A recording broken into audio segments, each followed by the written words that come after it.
Alverscroft and Boldwood present Enemies to Lovers, written by Portia MacIntosh and read by Karen Cass.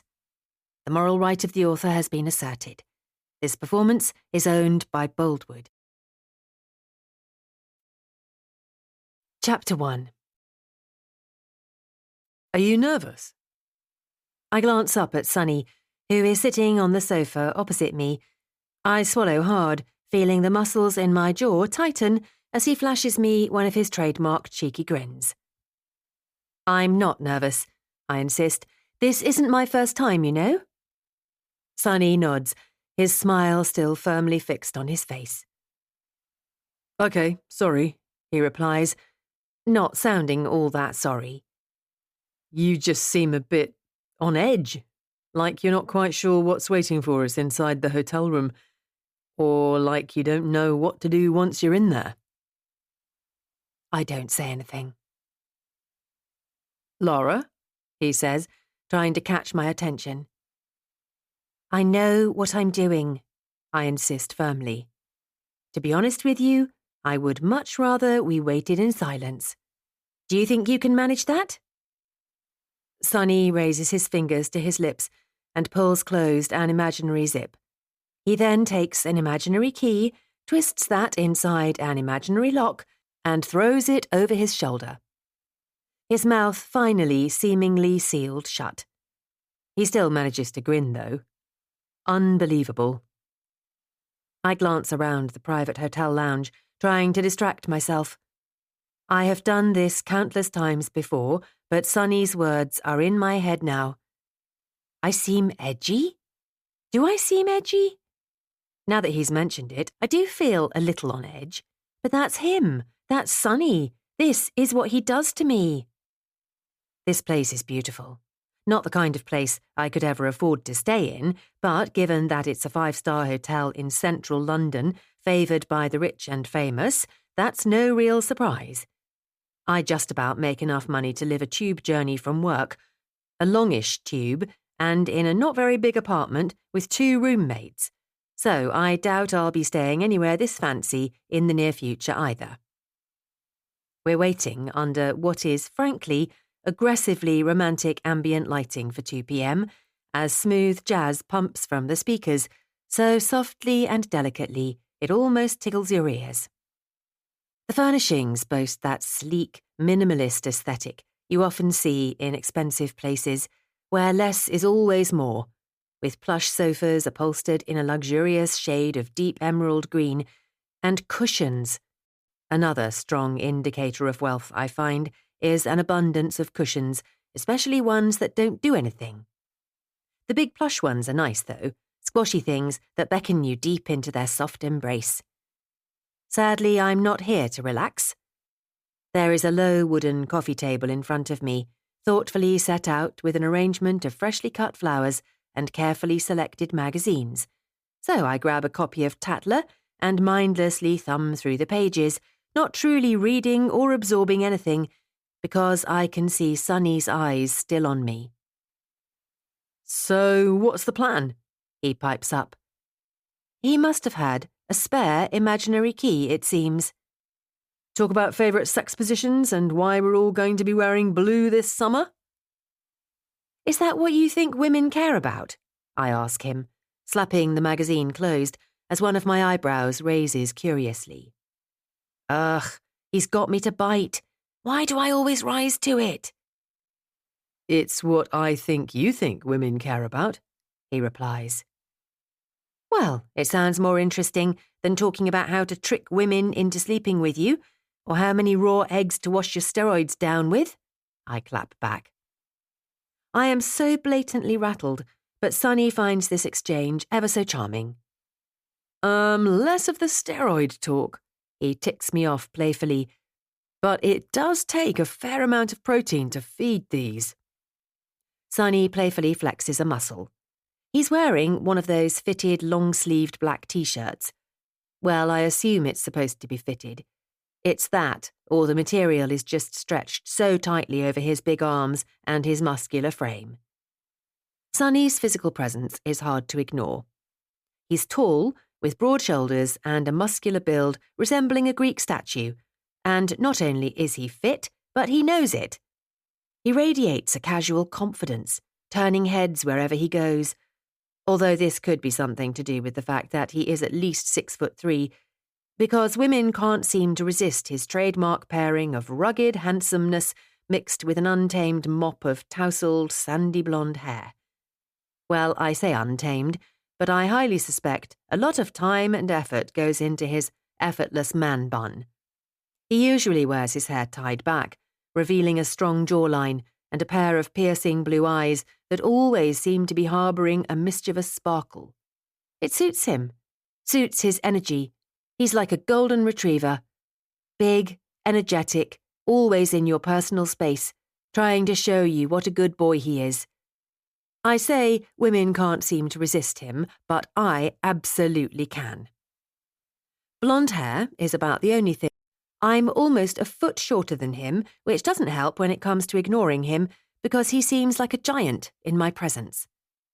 My hair is much longer than his, brushing the small of my back, but it pains me to admit that his colour is more natural, and as such, his ends are in much better nick. My eyes were blue when I was younger, but they're green now. I don't know when they changed, but I'm not ruling out some kind of Incredible Hulk-style response, one that years in Sonny's presence may have triggered in me. My round face is anything but chiselled. My muscles are notable by their absence, and while I'm hopefully as stylish as he is, we're very much opposite ends of the spectrum. Sonny likes loud, in-your-face, quirky clothes that come in bright colours and dizzying patterns. I'm more of a classic dresser. I prefer understated sharpness to eye-catching conversation starters. Think black, with variety coming in the form of greys and, well, slightly darker blacks. I use pops of colour here and there to make subtle statements, but ultimately I'm always going to be the little one who blends into the background, and Sonny is the main character whom everyone loves. And boy, does it show in all areas of life. If you must know, and I'm only telling you this so that you raise your expectations, today we're focusing on men and social media, I explain. What it's like for men on Instagram and the like, and the pressures they feel. Sonny makes a face, a subtle admission he's impressed, but not much. Sonny Hale, a man who seemingly appears from nowhere says. Of course he's first. Yep, that's me, Sonny tells him. Then he turns to me. Good luck. One last smirk, and then he follows the man into the hotel room. Oh my God. Sonny makes my blood boil, honestly, and frustratingly, I am around him all the time. Sonny and I are kind of like work rivals. We don't work together, for which I am so thankful, even though we both work for the same parent company and in the same building, but the fact that we have the same job at our respective publications means we wind up at all the same jobs and events. Like today, when we're both here to interview pop star Troy Reeves. But obviously, Sonny somehow finds a way to make sure he goes before me. I'm a writer for Style Life, a glossy women's magazine, one that Sonny seems to think is all, try this sex position to keep your man, and only eat orange foods if you want to be size 2. But we strive to do better than that. The love and dating team are especially and hilariously hands-on when it comes to writing their features, but we're trying to create more political and social content. It's worth noting that when I say we, I mean the magazine generally. It's not exactly an area where I'm getting to make a difference, given that I'm the showbiz writer.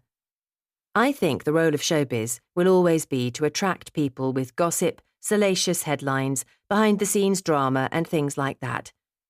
I'm trying to ask deeper questions, but annoyingly, Sonny is right. No one really cares about Troy Reeves's position on women's rights. They just want to know if he's single again and when his next album is out. Sonny works for Match, as in macho, which I find kind of gross, which is sort of like our sister, or brother I suppose, magazine. I would like to say it's all how to get thighs so big you can't sit down and do this with your beard if you want any woman to sleep with you, but I have to admit, they're trying to do more too, raising awareness around important issues like mental health. However, like me, Sonny is the showbiz writer there, so his contributions are similar to mine. So whether it's interviews like we're doing today, premieres or parties, I'm always there, and he's always there, and we're always competing, always trying to one-up each other, and that is a full-time job in itself. I pick up the magazine again, and again, I still don't read it. Eventually, Sonny reappears. I think that went really well, he announces proudly. Oh, I'm sure, I say sarcastically as I pull myself to my feet, ready to be called in next. I walk over to where Sonny is standing. That's the way you roll when you work for a decent publication, he continues, potentially a little tongue-in-cheek, but I clearly can't get enough bait. Absolutely, I agree, somehow turning up the sarcasm even higher. How you guys didn't win the Pulitzer Prize for that article on how masturbation is anti-aging is beyond me. Looking for tips, were you? He teases, standing just a couple of feet away from me, so close I can smell his aftershave. That's your secret, is it? I reply through a smirk. Lara Bailey? The man calls out upon his return. Here, I reply. I guess I'll see you back at HQ, Sonny tells me. Not if I can help it, I reply. I'm shown into a hotel room where I find Troy Reeves sitting, waiting for what I'm guessing is his final interview of the day. He says politely, but like he's said it 1,000,000 times today already. Hello, I reply. How are you? Very well, thanks, Troy replies. Am I your last interview of the day? I ask. You are indeed, he tells me. Video interviews were first, I did a bit for the radio, and you're the last of the journalists. I'll try to make it quick, I say with a smile, hitting record on my iPhone before setting it down on the table between us. Troy was on a TV talent show back in the late noughties, and despite not winning the show, he's gone on to have a great career as a successful solo artist. To be honest, I'm not even sure I remember who won the show that year, but I don't think they're still around.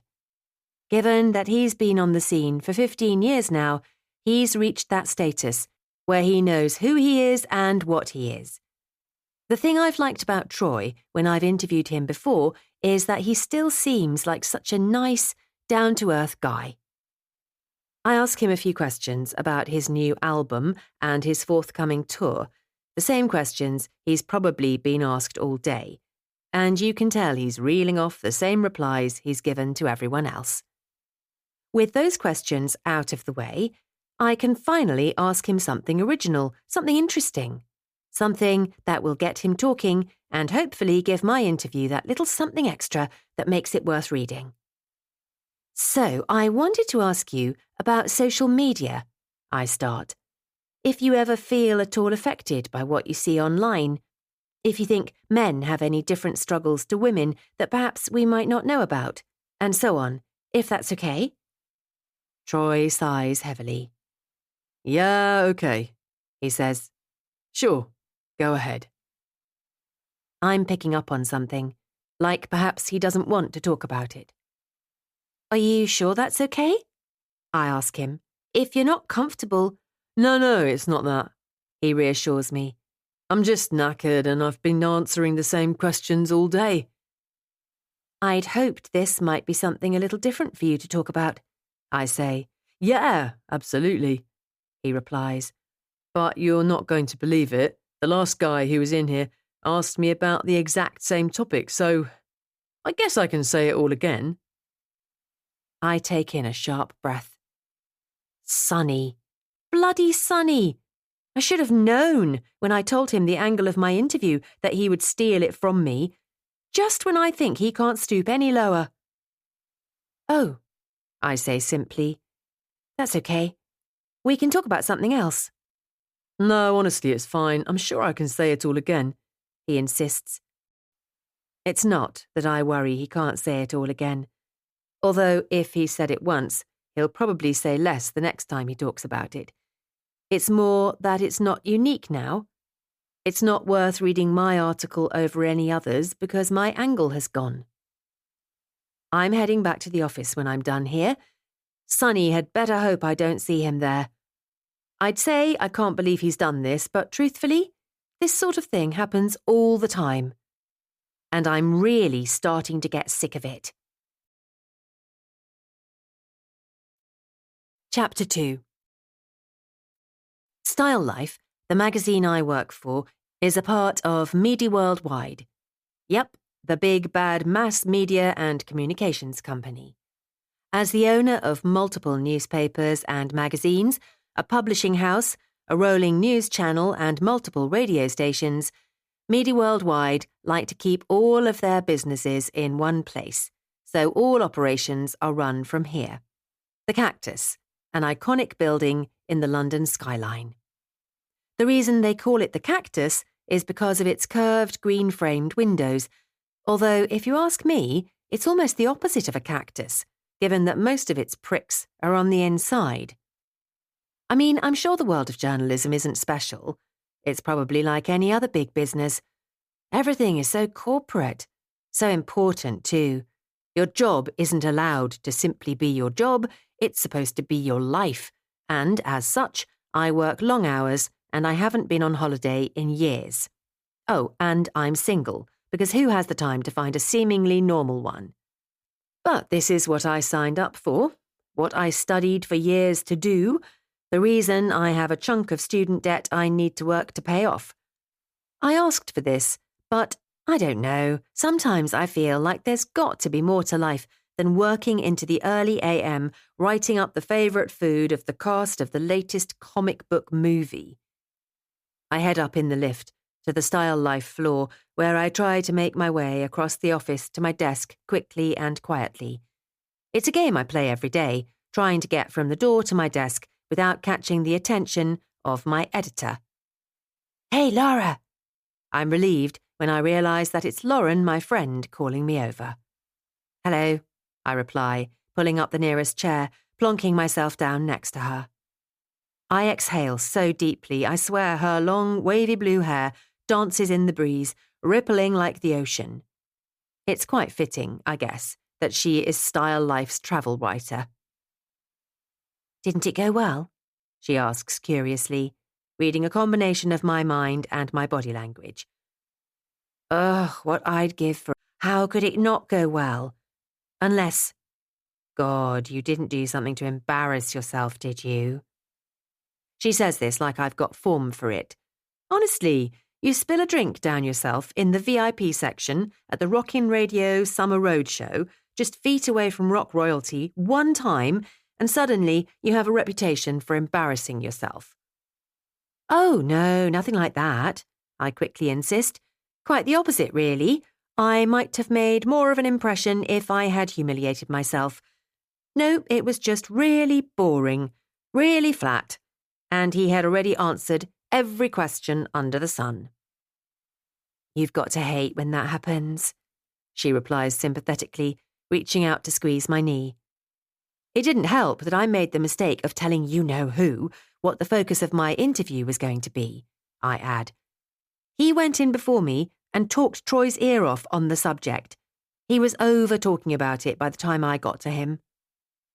Lauren narrows her eyes as she smiles. What? I ask. What? She replies mockingly. You act like he drives you mad, but I swear you like it. My eyebrows shoot up. I like what? You like this, whatever it is, that you have with Sonny, she replies. Even if it's just because it keeps you on your professional toes, but I think it's more than that. Well, you would be wrong, I inform her. Okay, then you won't mind doing me a favour. Oh, she's in there like a shot. I wondered where this was going, I say with a laugh. Go on, what do you need? I need you to go on a date with me, Lauren replies. My eyebrows shoot up even higher. Well, not with me, she adds with a chuckle. I've got a date tomorrow night with one of the lads from Bite Banter. He seems really nervous and he asked if he could bring a friend. My face must have looked like yours does now because it sent him into a panic. Eventually, he explained that he was proposing a double date, not a throuple, and asked if I had a friend for his friend. You want me to go on a date with one of the boys from the tech website? I say in disbelief. Me, who loses files without touching them and can't make a call on anything that isn't an iPhone? Lauren laughs. Well, if he isn't cute and he's boring, then at least you can default to getting some tips, she suggests optimistically. I wince. Oh, Lauren, I don't know about this one, I reply. I'm not really a blind date kind of girl. Please, she says. I'm having a crap day too. I just found out my trip to Japan is cancelled. You were so looking forward to it, I reply. What happened? Something in the budget, she says with a shrug. They're sending me to Scotland instead, which, is nice, but I was so excited to be going to Japan. When is the date? I ask, secretly hoping there's going to be some reason I have to say no. Tomorrow night? She replies hopefully. Obviously, I'm free as a bird. Go on then, I reply, but only because I feel sorry for you. The things we do for our friends, eh? Plus, I know she would do the same for me, if I asked. Not that I have much luck finding myself a single date these days. She laughs. I really appreciate it, and, Addison is coming, she says, quickly changing the subject, lowering her head. And I'm like a sitting duck. Lara, there you are, Addison calls out. Got a minute? Sure, I call back. Then I turn to Lauren. See you later. Yeah, good luck, she replies. It seems like she's pinching the pennies with everyone today. Watch out. Interesting. I follow Addison into her office and sit down in the chair opposite her desk. I drum my fingers on the side of the chair as I wait to find out what she wants. Addison has been running the show at Style Life for the past 2 years, and I don't know if it's her generally aggressive nature or her tall, statuesque figure that commands a petrified respect from everyone, but we're all very much terrified of her. Standing at a formidable 6 feet in her heels, she has short, sleek blonde hair cut with seriously sharp angles, which perfectly complements her poised and polished persona.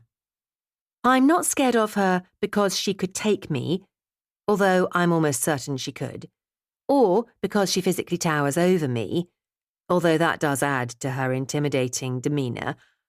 I think it's because, as bosses go, she asks a lot, and she expects you to do it. Whether it's skipping a night of sleep or putting yourself in physical danger, if Addison asks for it doing, she expects it to be done. She could be about to ask me to do anything. Addison clears her throat, breaking the silence.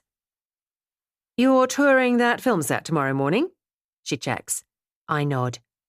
Yes, well, it's not happening now, she informs me. What? No. Why? I mean, it's hardly the same as an all-expenses-paid trip to Japan, but even so, I was actually really looking forward to it. It's the latest Freddie Bianchi movie, and I've been deluding myself into believing that I was going to bump into him, and he was going to fall in love with me, despite him not being single, and me obviously being clearly deranged. Why? I ask simply, trying to keep any hint of emotion from my tone. Inappropriate inter-office relations, she replies.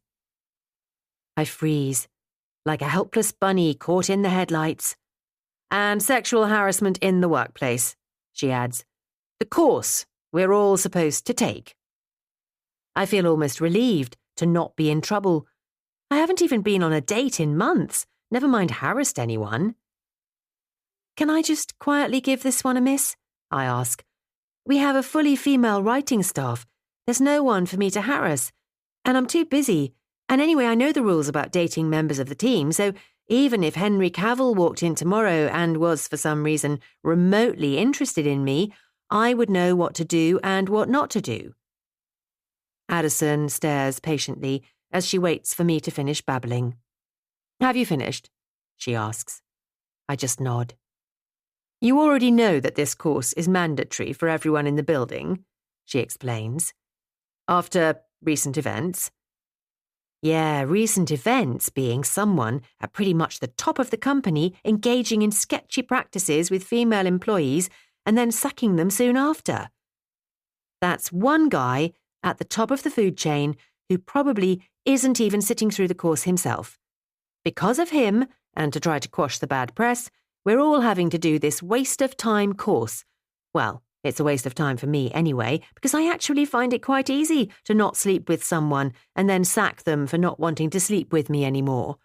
Not all of us need a course to know that's horrendous. Lara, you've dodged it long enough, Addison says with a sigh. This is the last session, and you're one of the handful of people in the entire organisation who hasn't attended. I can't let you slide anymore. It's mandatory, and I expect you to be there first thing tomorrow, okay? Okay, I say, sighing with resignation. One other thing before you go, what have you got for me? She asks, her eyes firmly fixed on her laptop screen. What have I got for you? I repeat back to her. Yes, what's coming up? What's in the pipeline? What's happening in the world of celebrity? She persists. Do you ever do that thing when someone asks you a question and your mind goes completely blank? My mouth opens, but nothing comes out. I hear Sonny has landed an invite to Emmy Palmer's wedding, she tells me, and an exclusive. That's the problem with having a brother publication. It's like having a sibling, someone for your parents to constantly measure your success against. Sonny is like my overachieving older brother, one who my parents let run amok, their golden boy who can do no wrong. I'm the little sister who still has to follow the strict rules and can't seem to live up to anyone's expectations. I've got a few things cooking, actually, I lie, but let me verify my sources before I get back to you. Fine, go, she says, and don't be late tomorrow. I laugh to myself as I head back to my desk. A course on office relationships in the morning, and then a blind date with a lad from one of the other publications in the evening. It's not as bad as it sounds, though. Lauren said we were double dating boys from Bite Banter, and there's no rules that say we can't date anyone in the building. Each publication is considered its own thing, and, like I said, none of the other writers are really my type anyway. Chapter 3. We have a yoga studio in our office building because, of course, we do. I can't say I've ever been before or that I've ever tried yoga, although Lord knows I could do with the benefits of it. Everyone tells me how it decreases stress and increases things like flexibility and core strength, but to me, that all feels like a real catch-22 kind of situation.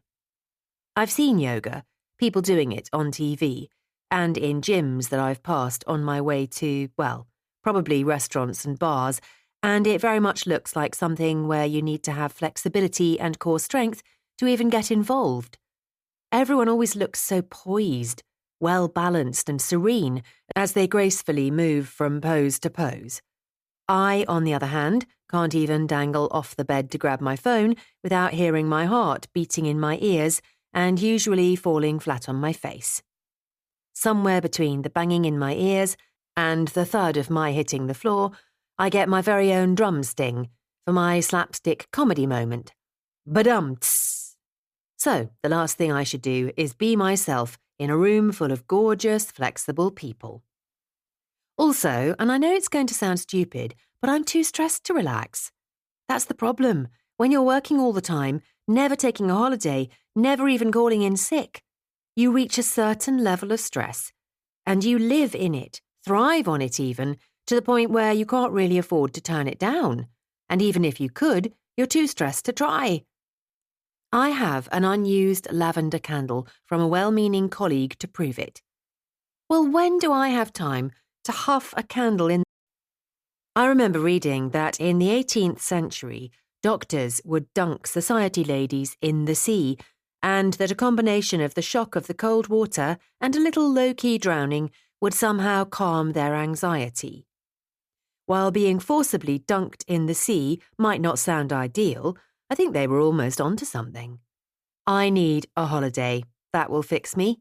I need to swim in the sea, sunbathe on the beach, float on a bright pink inflatable in a sky blue pool with a luminous-looking cocktail in my hand. Oh, and a holiday romance thrown in for good measure. Why not?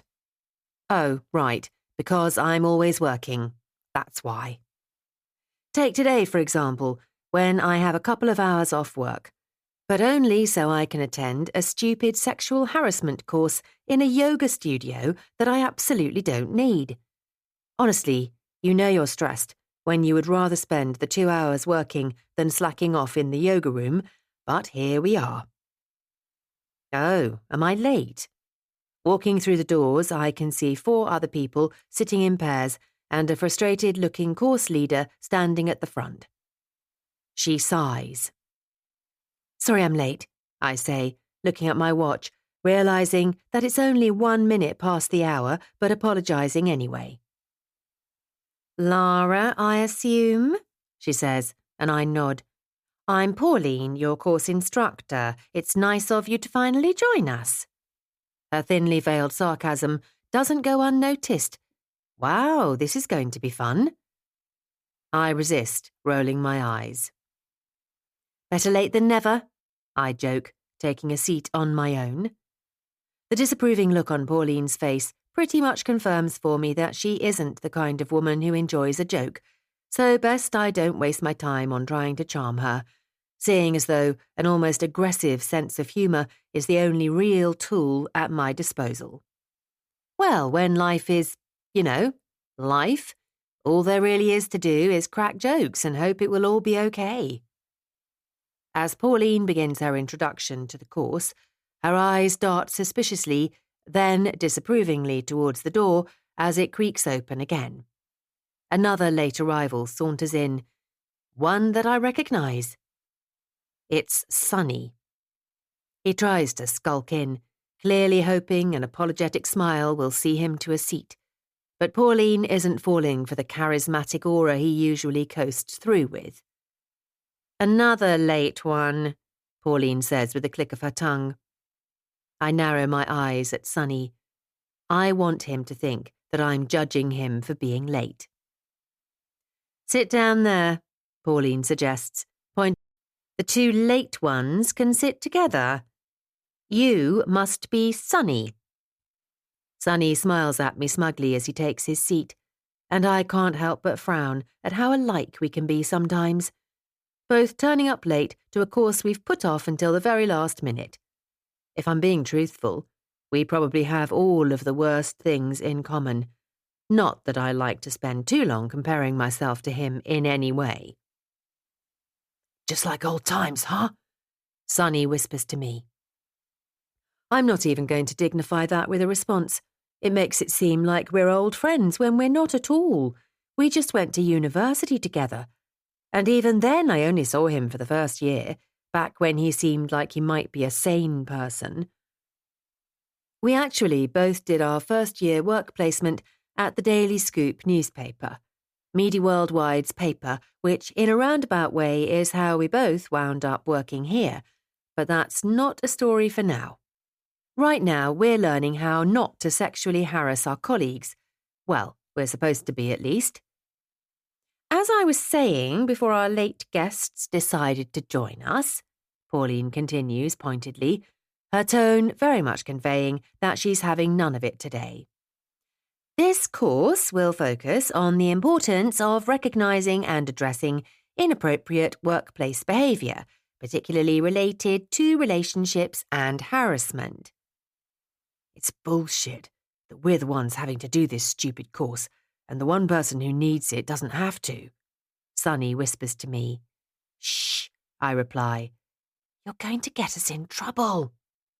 We're grown adults, he replies. What can she do? Right, you two, up here, Pauline demands. I scowl at Sonny. This, I say, this is what she can do.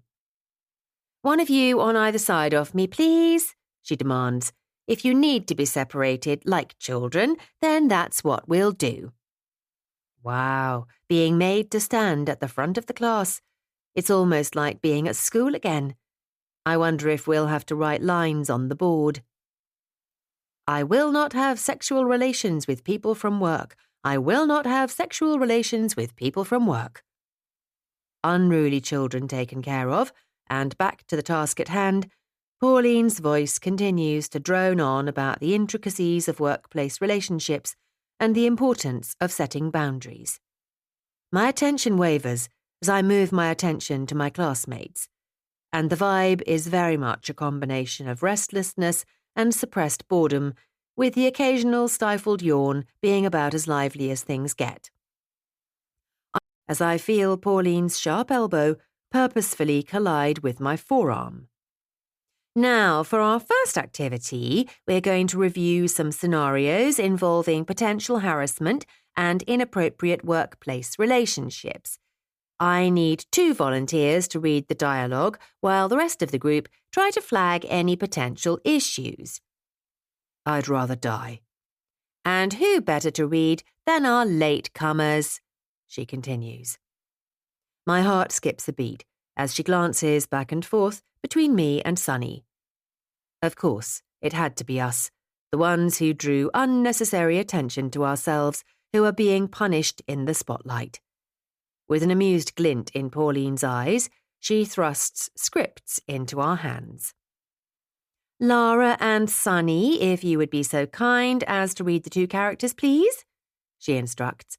Everyone else, look and listen closely, see if any of their behaviours raise any red flags. Make notes in the booklets provided, and we'll discuss after. I cast a quick eye over the script in my hand, skimming the first few lines of dialogue, my eyes widening as it quickly becomes apparent what is going on. Oh, you've got to be kidding me! How can Pauline not see the irony that she is here to teach us all about why we shouldn't touch each other, and yet right now she's giving Sonny, of all people, a free pass to put his hands on me? Sonny, of course, is already grinning like a Cheshire cat, blatantly relishing the idea of such an awkward encounter. Honestly, it feels like a big part of his day is devoted exclusively to messing with me. I don't know where he finds the time to endlessly pump up his muscles in the gym or sit foiled up in the hairdressers to keep that blonde hair so bright and brass-free when his number one hobby is winding me up. Pauline clears her throat, her expectant stare fixed on us.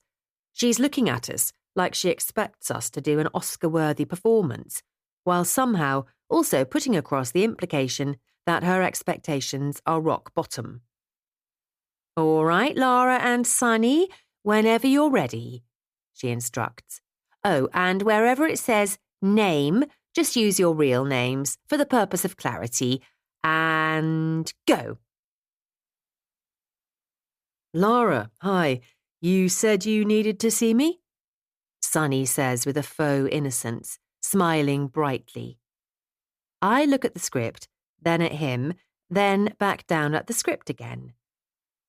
Oh, the little shit. He's reading the part of the woman, which, would be fine, except in doing so, he is forcing me into the role. Sonny and I exchange glances, him subtly smirking because he knows what position he's put me in, me seething because I can't believe I'm about to say the words I am about to say. Sonny, there's something I've been meaning to tell you, I start, my voice dripping with faux affection. I can't concentrate on anything when you're around. My heart races every time our eyes meet. Sonny, playing the part he probably wasn't given, drops his jaw with theatrical flair. Lara, you're my boss. You mustn't say things like this, he insists in a high-pitched voice. I know I am, but But I cough to try to clear my throat. It feels like it's closing, stopping my words from coming out, almost as though I'm having an allergic reaction to what I'm saying. But I can't help myself. It's those short skirts you wear and that tight little arse? My voice shoots up like I'm asking a question because I can't quite believe this is the dialogue. I glance at Pauline. It's an American script, she explains, and for some reason you're reading the part of the man, but we've come this far. Push on, please. No, please, I'm just here to do my job, Sonny insists, his character taking an even stronger hold of him. I'm your secretary, and I'm not interested. I frown. I can't help but think this script might be a bit sexist in itself, but I'm not about to open that can of worms. I just want this to be over. It says I'm supposed to try to grab his arse, I point out quietly to Pauline. Obviously, I'm not going to. Yes, just try, she insists encouragingly. Don't actually do it, obviously. That's not in keeping with the values I'm trying to instill in you all. I glance around the room to look for the hidden cameras. This has to be a prank show, a practical joke, some kind of social experiment to see how far we'll take this. And yet Pauline is encouraging me with a nod of her head. I suppose I could just reach out because, as per the script, Sonny is supposed to try to stop me. Honestly, you could forget I was a grown woman with a job to do. This feels like some kind of dated high school drama exercise. I reach out in an attempt to grab Sonny's tight little arse, and I try to keep a straight face, but it's a losing battle. Suddenly, everyone in the room is gripped, waiting to see what happens next. And Sonny is pouting at me, batting his eyes, and almost comically. Honestly, you can tell that he thinks this is one of the funniest things to ever happen. The sheer absurdity of the situation destroys what little composure I had, and I burst into a fit of laughter. I clap my hands over my mouth to try to suppress it, but it does little good. I'm laughing so hard, my chest is bouncing. I feel like I'm on a pogo stick. Of course, when one person breaks, no one else is far behind them. Sonny falls about in hysterics, and the rest of the group follows. Well, everyone but Pauline, that is, because Pauline, allegedly, takes this stuff seriously. Right, that's it, you two. If you can't behave, outside, she demands. You're sending us out, Sonny replies in disbelief. Like school? I'm kicking you out, she corrects him. Both of you, get out of my sight. Pauline ushers us towards the door. So, can we go back to work? I ask, conscious that I have so much to do today. Go back to work, Pauline practically demands. So, we're good? Sonny checks with a smile, quietly, so no one else in the room hears. Passed with flying colours? If you get out of my sight, she replies, I won't have you disrupting my class. It's funny because I think she thinks she's punishing us by kicking us out, but this is exactly what we want. The door closes behind us. With only one way to go, we naturally stroll towards the lift together. Well, if that's yoga, I can't say I find it all that relaxing, Sonny jokes. Way more butt-touching than I anticipated too. I mean, if the aim of the game is to teach us not to touch one another, I think I've proven myself today, I reply. Although perhaps if it was someone other than you... Yeah, you've got the T-shirt there, he says casually. I was surprised you didn't go in for second. He's joking about something from what feels like a million years ago, but it infuriates me, so I push it far from my mind and push Sonny back to arm's length. I step inside the lift, holding out a hand to stop him from following me. Get the next one, I tell him, just in case I can't help myself. My sarcasm makes him smile, but he does as he's told and lets the door close between us. Relieved to have got my time back, I head for my desk, keen to squeeze some extra work in so that I can get out on time later. Well, I have a double date to get ready for, don't I? Just something else I'm being forced to participate in where, presumably, I won't want to. But hey, the night is young, I suppose. Chapter 4. The air in Barb, the venue of Lauren's and technically my date tonight, is fizzing with the post-work release of pent-up energy, the chatter of conversations, and the clinking of glasses. It's near work, making it the place meaty worldwide staff often frequent after a hard day at the office, although I tend to avoid it lest I bump into any colleagues. As I sit alone at the bar, waiting for Lauren and our dates to arrive, I fidget with the stem of my cocktail glass as I watch the bar staff working their magic, putting on a show as they mix and serve various drinks. Barb is a cool place. The modern, sleek design of the bar, complete with glass walls and exposed steel beams, gives it an intentional office-like vibe. A peculiar fusion of relaxation and work ethic designed to entice all the busy workers in the area that this is the perfect haunt for them. Almost as though it's an effortless transition from their actual offices to this one, where the only thing they need to put on their timesheets is that they're here for a good time. Why on earth did I agree to this double date? I ask myself the question for what feels like the 100th time as I shift on my bar stool, my fingers tapping rhythmically against the sleek surface of the bar. My gaze flits to the entrance of Barb as I await my date. He should be here any minute too, and it's hard not to wonder what I'm getting myself into. But then I remind myself that I am doing this for my friend. Lauren has been practically bursting with excitement about this date all day. When it became clear that John, the nervous guy from Bite Banter, didn't want to do this alone and had requested she bring a friend along for his friend, it became quickly apparent that this thing was only happening if I came along. So here I am, on a date I didn't sign up for, but still, for some strange reason, feeling nervous about it, like it's a real date. I lean back against the bar, my mind wandering to the process of preparing for a date. The careful selection of an outfit. A sleek black mini dress and a leather jacket to keep out the cold. The indecisive mirror gazing. And then the ordeal of executing full hair and makeup without accidentally putting a bend in your hair as you curl it, or jabbing yourself in the eye with your mascara wand because you're rushing. It's a ritual I've participated in countless times, although admittedly not recently, and I can't help but feel amused